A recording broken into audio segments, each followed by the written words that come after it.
Mr. Secretary General, Mr. President, world leaders, and distinguished delegates, welcome to New York. It is a profound honor to stand here in my home city as a representative of the American people to address the people of the world. As millions of our citizens continue to suffer the effects of the devastating hurricanes that have struck our country, I want to begin by expressing my appreciation to every leader in this room who has offered assistance and aid. The American people are strong and resilient, and they will emerge from these hardships more determined than ever before. Fortunately, the United States has done very well since Election Day last November 8th. The stock market is at an all-time high, a record. Unemployment is at its lowest level in 16 years, and because of our regulatory and other reforms, we have more people working in the United States today than ever before. Companies are moving back, creating job growth the likes of which our country has not seen in a very long time. And it has just been announced that we will be spending almost $700 billion on our military and defense. Our military will soon be the strongest it has ever been. For more than 70 years, in times of war and peace, the leaders of nations, movements, and religions have stood before this assembly. Like them, I intend to address some of the very serious threats before us today, but also the enormous potential waiting to be unleashed. We live in a time of extraordinary opportunity. Breakthroughs in science, technology, and medicine are curing illnesses and solving problems that prior generations thought impossible to solve. But each day also brings news of growing dangers that threaten everything we cherish and value. Terrorists and extremists have gathered strength and spread to every region of the planet. Rogue regimes represented in this body not only support terrorists, but threaten other nations and their own people with the most destructive weapons known to humanity. Authority and authoritarian powers seek to collapse the values, the systems, and alliances that prevented conflict and tilted the world toward freedom since World War II. International criminal networks traffic drugs, weapons, people, force dislocation and mass migration, threaten our borders, and new forms of aggression exploit technology to menace our citizens. To put it simply, we meet at a time of both immense promise and great peril.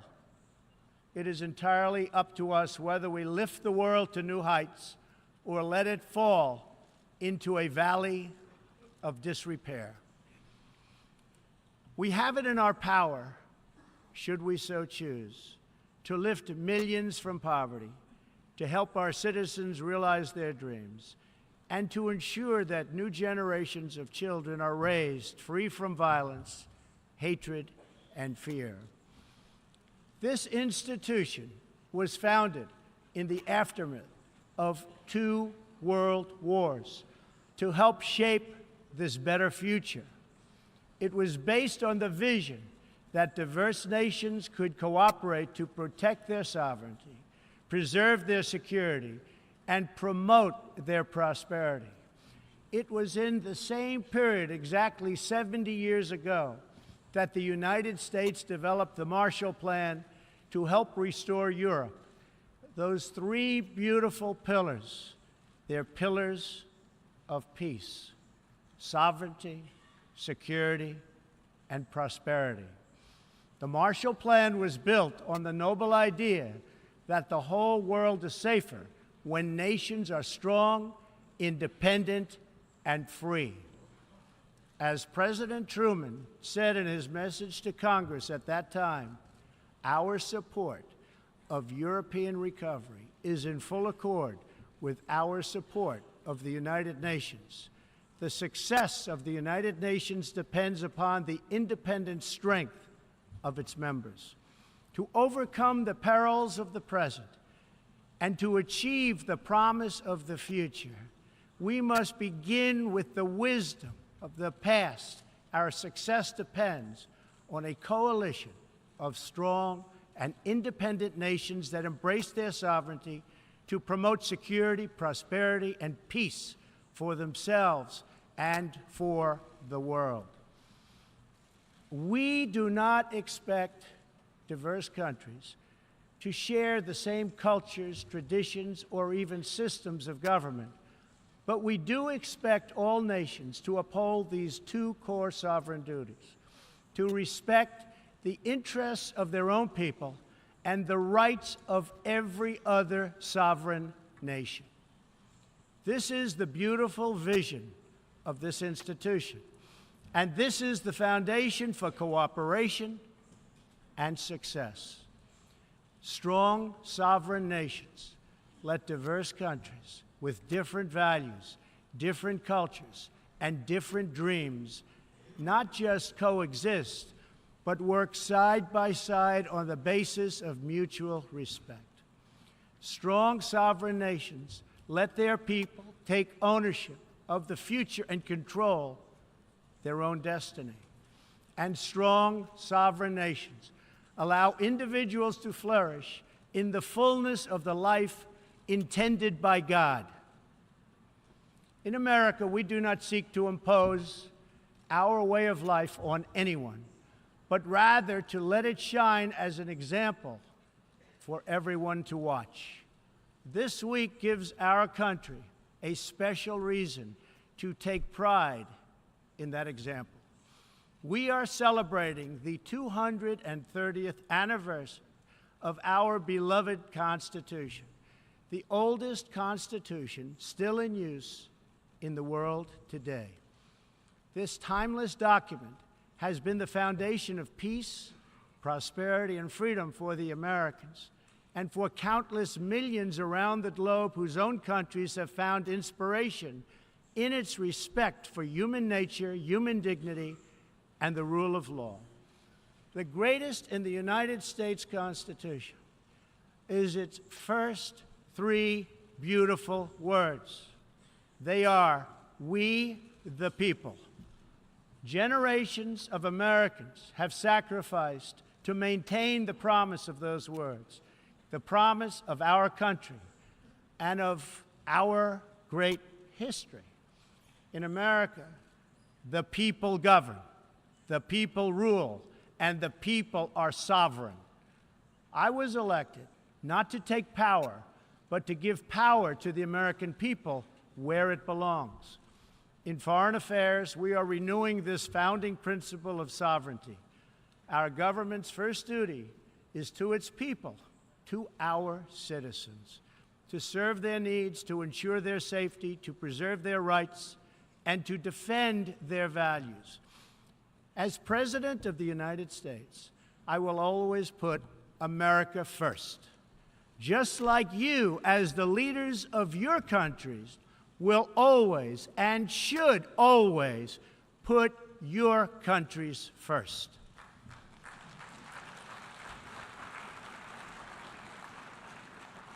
All responsible leaders have an obligation to serve their own citizens, and the nation-state remains the best vehicle for elevating the human condition.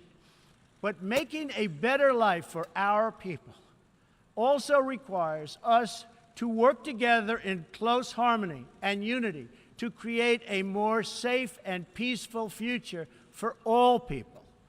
The United States will forever be a great friend to the world, and especially to its allies. But we can no longer be taken advantage of or enter into a one-sided deal where the United States gets nothing in return. As long as I hold this office, I will defend America's interests above all else, but in fulfilling our obligations to our own nations. We also realize that it's in everyone's interest to seek a future where all nations can be sovereign, prosperous, and secure. America does more than speak for the values expressed in the United Nations Charter. Our citizens have paid the ultimate price to defend our freedom and the freedom of many nations represented in this great hall. America's devotion is measured on the battlefields where our young men and women have fought and sacrificed alongside of our allies. From the beaches of Europe to the deserts of the Middle East to the jungles of Asia.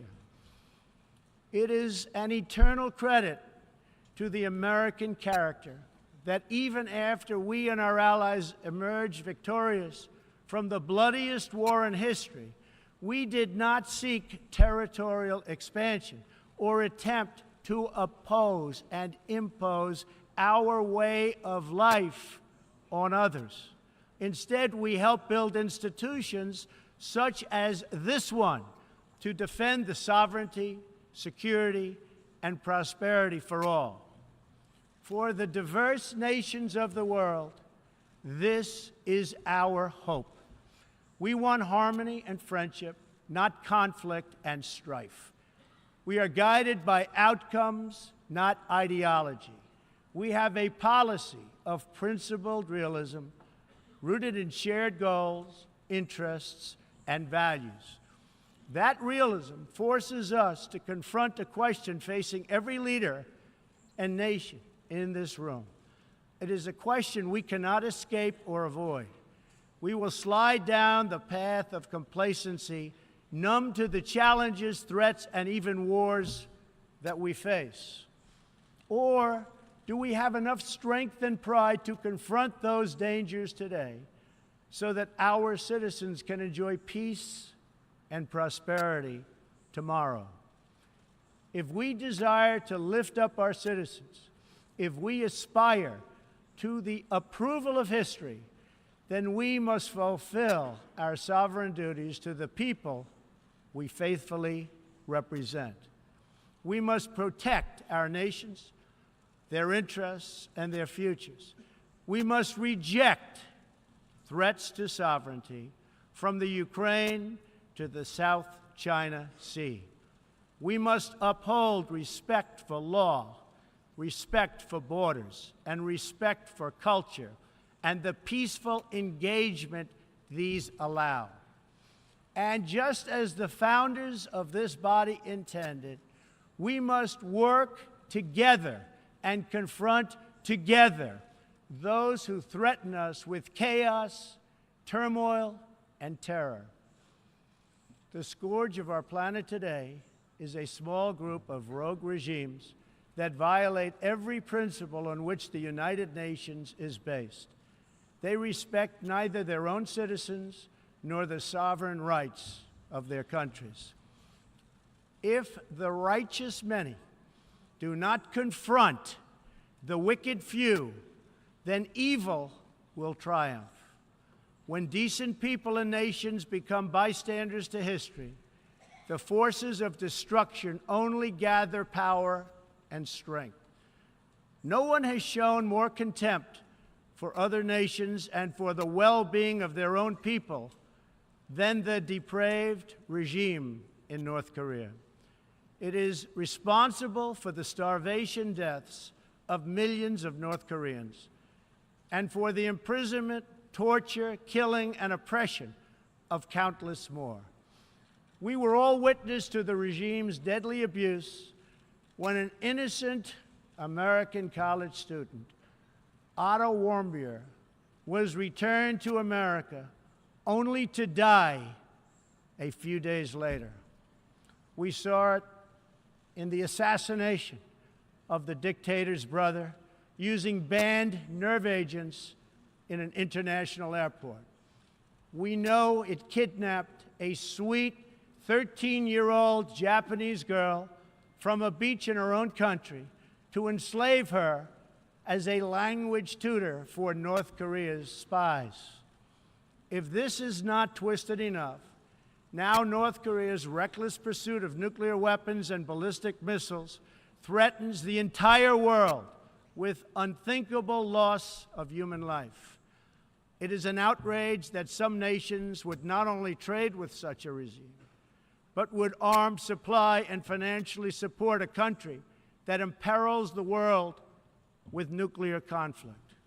No nation on earth has an interest in seeing this band of criminals arm itself with nuclear weapons and missiles.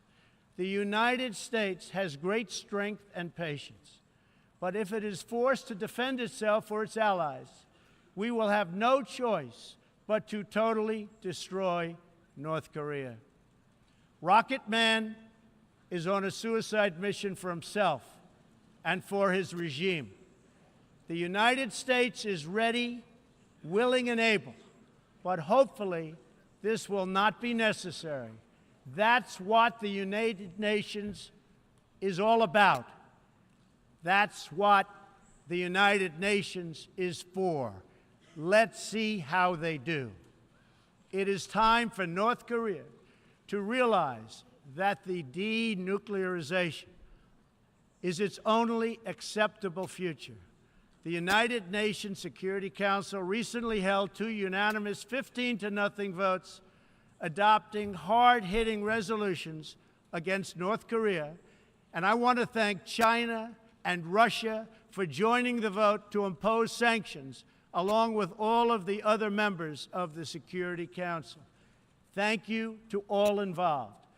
But we must do much more. It is time for all nations to work together to isolate the Kim regime until it ceases its hostile behavior.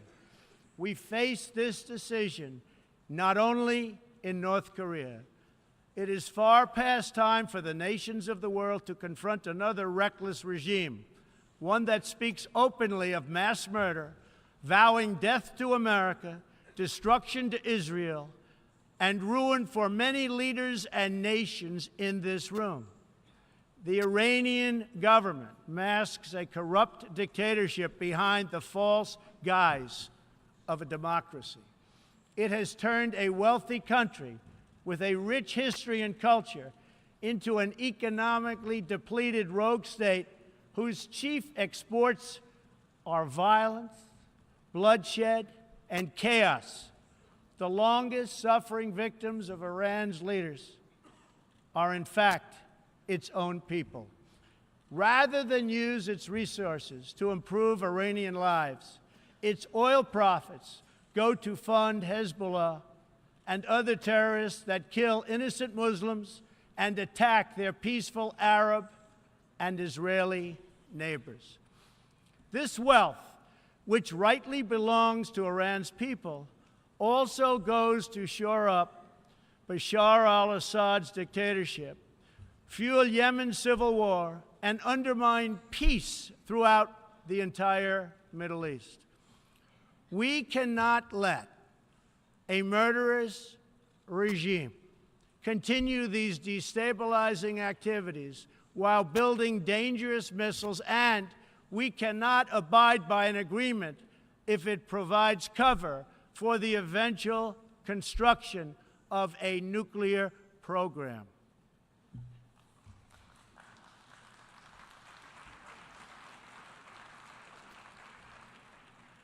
The Iran deal was one of the worst and most one-sided transactions the United States has ever entered into. Frankly, that deal is an embarrassment to the United States, and I don't think you've heard the last of it, believe me. It is time for the entire world to join us in demanding that Iran's government end its pursuit of death and destruction. It is time for the regime to free all Americans and citizens of other nations that they have unjustly detained. And above all, Iran's government must stop supporting terrorists, begin serving its own people, and respect the sovereign rights of its neighbors. The entire world understands that the good people of Iran want change. And other than the vast military power of the United States, that Iran's people are what their leaders fear the most. This is what causes the regime to restrict internet access, tear down satellite dishes, shoot unarmed student protesters, and imprison political reformers. Oppressive regimes cannot endure forever, and the day will come when the people will face a choice. Will they continue down the path of poverty, bloodshed, and terror? Or will the Iranian people return to the nation's proud roots as a center of civilization, culture, and wealth, where their people can be happy and prosperous once again? The Iranian regime's support for terror is in stark contrast to the recent commitments of many of its neighbors to fight terrorism and halt its financing. In Saudi Arabia early last year, I was greatly honored to address the leaders of more than 50 Arab and Muslim nations. We agreed that all responsible nations must work together to confront terrorists and the Islamic extremism that inspires them.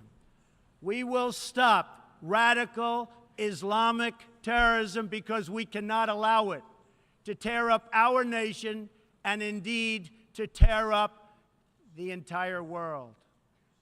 We must deny the terrorists safe haven, transit, funding, and any form of support for their vile and sinister ideology. We must drive them out of our nations. It is time to expose and hold responsible those countries who support and finance terror groups like Al-Qaeda, Hezbollah, the Taliban, and others that slaughter innocent people. The United States and our allies are working together throughout the Middle East to crush the loser terrorists and stop the reemergence of safe havens they use to launch attacks on all of our people. Last month, I announced a new strategy for victory in the fight against this evil in Afghanistan. From now on, our security interests will dictate the length and scope of military operations, not arbitrary benchmarks and timetables set up by politicians. I have also totally changed the rules of engagement in our fight against the Taliban and other terrorist groups. In Syria and Iraq, we have made big gains toward lasting defeat of ISIS. In fact, our country has achieved more against ISIS in the last 8 months than it has in many, many years combined. We seek the de-escalation of the Syrian conflict and a political solution that honors the will of the Syrian people. The actions of the criminal regime of Bashar al-Assad, including the use of chemical weapons against his own citizens, even innocent children, shock the conscience of every decent person. No society can be safe if banned chemical weapons are allowed to spread. That is why the United States carried out a missile strike on the airbase that launched the attack. We appreciate the efforts of the United Nations agencies that are providing vital humanitarian assistance in areas liberated from ISIS, and we especially thank Jordan, Turkey, and Lebanon for their role in hosting refugees from the Syrian conflict. The United States is a compassionate nation and has spent billions and billions of dollars in helping to support this effort. We seek an approach to refugee resettlement that is designed to help these horribly treated people and which enables their eventual return to their home countries to be part of the rebuilding process. For the cost of resettling one refugee in the United States, we can assist more than 10 in their home region. Out of the goodness of our hearts, we offer financial assistance to hosting countries in the region, and we support recent agreements of the G20 nations that will seek to host refugees as close to their home countries as possible. This is the safe, responsible, and humanitarian approach. For decades, the United States has dealt with migration challenges here in the Western Hemisphere. We have learned that over the long term, uncontrolled migration is deeply unfair to both the sending and the receiving countries. For the sending countries, it reduces domestic pressure to pursue needed political and economic reform, and drains them of the human capital necessary to motivate and implement those reforms. For the receiving countries, the substantial costs of uncontrolled migration are borne overwhelmingly by low-income citizens whose concerns are often ignored by both media and government. I want to salute the work of the United Nations in seeking to address the problems that cause people to flee from their homes. The United Nations and African Union led peacekeeping missions to have invaluable contributions in stabilizing conflicts in Africa. The United States continues to lead the world in humanitarian assistance, including famine prevention and relief in South Sudan, Somalia, and northern Nigeria and Yemen. We have invested in better health and opportunity all over the world through programs like PEPFAR, which funds AIDS relief, the President's Malaria Initiative, the Global Health Security Agenda, the Global Fund to End Modern Slavery, and the Woman Entrepreneurs Finance Initiative, part of our commitment to empowering women all across the globe. We also thank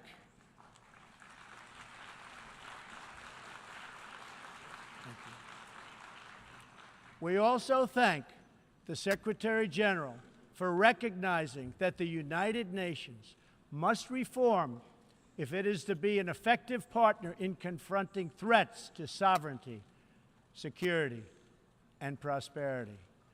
Too often, the focus of this organization has not been on results, but on bureaucracy and process. In some cases, states that seek to subvert this institution's noble aims have hijacked the very systems that are supposed to advance them. For example, it is a massive source of embarrassment to the United Nations that some governments with egregious human rights records sit on the UN Human Rights Council. The United States is one out of 193 countries in the United Nations, and yet we pay 22% of the entire budget and more. In fact, we pay far more than anybody realizes. The United States bears an unfair cost burden, but to be fair, if it could actually accomplish all of its stated goals, especially the goal of peace, this investment would easily be well worth it. Major portions of the world are in conflict, and some, in fact, are going to hell. But the powerful people in this room, under the guidance and auspices of the United Nations, can solve many of these vicious and complex problems. The American people hope that one day soon the United Nations can be a much more accountable and effective advocate for human dignity and freedom around the world. In the meantime, we believe that no nation should have to bear a disproportionate share of the burden, militarily or financially. Nations of the world must take a greater role in promoting secure and prosperous societies in their own regions. That is why in the Western Hemisphere, the United States has stood against the corrupt, destabilizing regime in Cuba and embraced the enduring dream of the Cuban people to live in freedom. My administration recently announced that we will not lift sanctions on the Cuban government until it makes fundamental reforms. We have also imposed tough, calibrated sanctions on the socialist Maduro regime in Venezuela, which has brought a once thriving nation to the brink of total collapse. The socialist dictatorship of Nicolas Maduro has inflicted terrible pain and suffering on the good people of that country. This corrupt regime destroyed a prosperous nation by imposing a failed ideology that has produced poverty and misery everywhere it has been tried. To make matters worse, Maduro has defied his own people, stealing power from their elected representatives to preserve his disastrous rule. The Venezuelan people are starving, and their country is collapsing. Their democratic institutions are being destroyed. This situation is completely unacceptable, and we cannot stand by and watch. As a responsible neighbor and friend, we and all others have a goal. That goal is to help them regain their freedom, recover their country, and restore their democracy. I would like to thank leaders in this room for condemning the regime and providing vital support to the Venezuelan people. The United States has taken important steps to hold the regime accountable. We are prepared to take further action if the government of Venezuela persists on its path to impose authoritarian rule on the Venezuelan people. We are fortunate to have incredibly strong and healthy trade relationships with many of the Latin American countries gathered here today. Our economic bond forms a critical foundation for advancing peace and prosperity for all of our people and all of our neighbors. I ask every country represented here today to be prepared to do more to address this very real crisis. We call for the full restoration of democracy and political freedoms in Venezuela.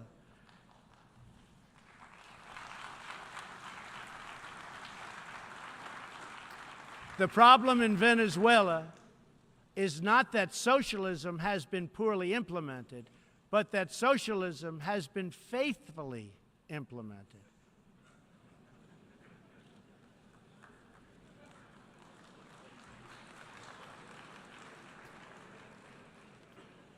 From the Soviet Union to Cuba to Venezuela, wherever true socialism or communism has been adopted, it has delivered anguish and devastation and failure.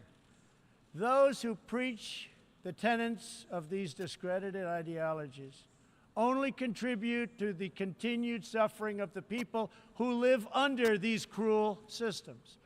America stands with every person living under a brutal regime. Our respect for sovereignty is also a call for action.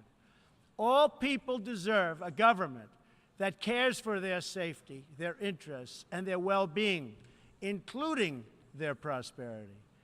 In America, we seek stronger ties of business and trade with all nations of goodwill. But this trade must be fair and it must be reciprocal. For too long, the American people were told that mammoth multinational trade deals, unaccountable international tribunals, and powerful global bureaucracies were the best way to promote their success.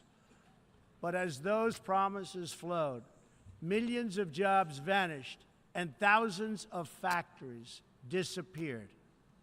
Others gamed the system and broke the rules. And our great middle class, once the bedrock of American prosperity, was forgotten and left behind. But they are forgotten no more, and they will never be forgotten again. While America will pursue cooperation and commerce with other nations, we are renewing our commitment to the first duty of every government, the duty of our citizens. This bond is the source of America's strength and that of every responsible nation represented here today. If this organization is to have any hope of successfully confronting the challenges before us, it will depend, as President Truman said some 70 years ago, on the independent strength of its members. If we are to embrace the opportunities of the future and overcome the present dangers together, there can be no substitute for strong, sovereign, and independent nations. Nations that are rooted in their histories and invested in their destinies. Nations that seek allies to befriend, not enemies to conquer.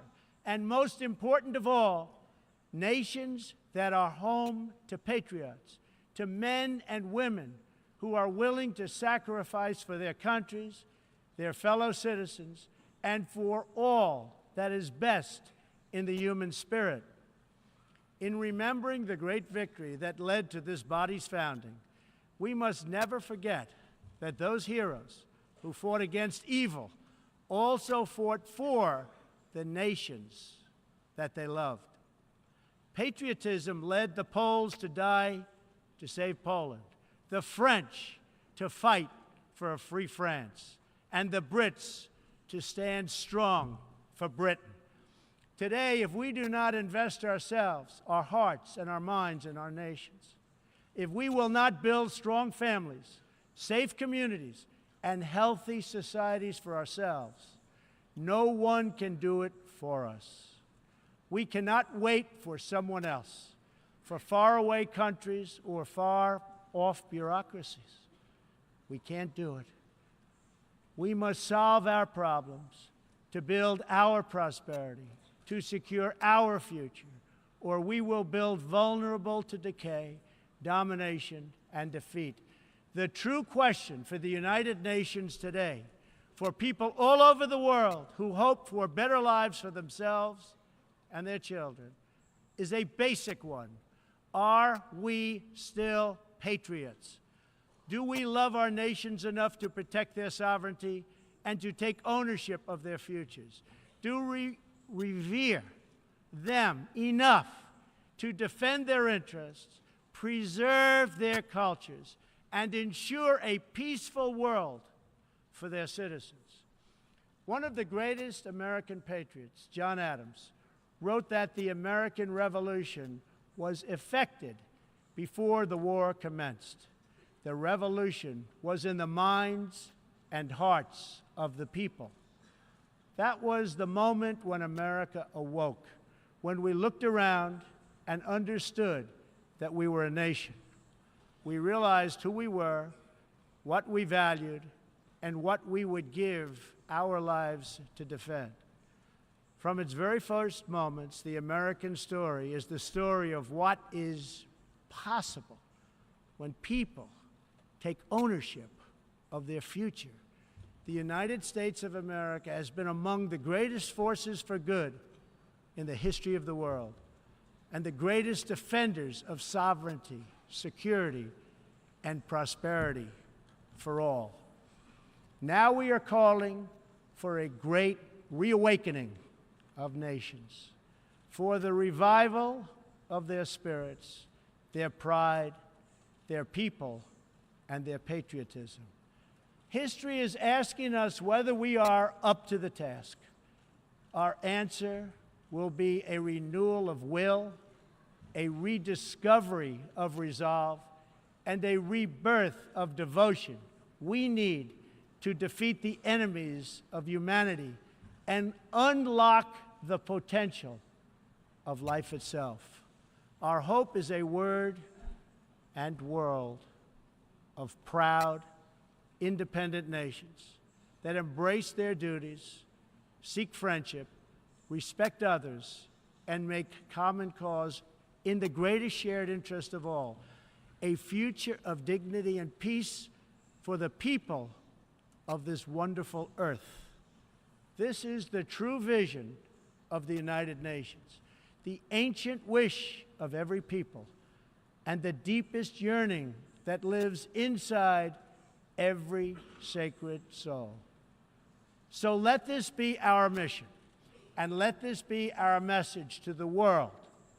We will fight together, sacrifice together, and stand together for peace, for freedom, for justice, for family, for humanity, and for the Almighty God who made us all. Thank you. God bless you. God bless the nations of the world, and God bless the United States of America. Thank you very much.